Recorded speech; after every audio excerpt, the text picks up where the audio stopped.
so iri shyamba ni bya rindi twarebye bifitemo ya mari dushaka.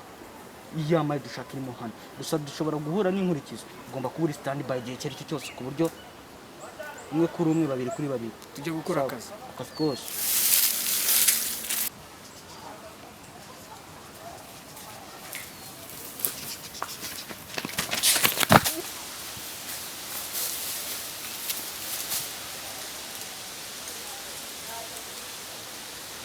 iri shyamba ndabona atari ryeru.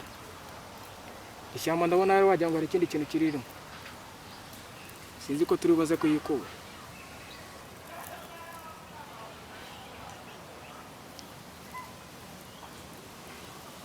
Ishyamba ko atari sawa. Ishyamba ntabwo riteye ubwoba. Ayo twanyuzemo afitanga nka n'inshuro 5 zikurikiranyije. Ishyamba ariko ndabona atari ryeru.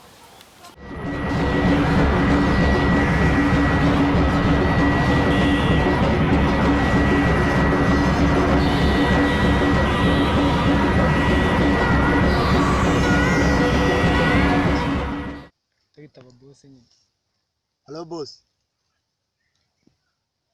Ya mari ndayirinze neza uko bikombwa. Ariko nyine ushaka wakohereza imodoka ikazitwara uko ahantu ndabona nta mutekano uhari. Hano abari abantu benshi ushaka wazo ino mari tukayijyana uko ndabona ahantu. Kandi ndabona nta n'intwaro mfite wenda yo kwirinda, urabona ndumwe.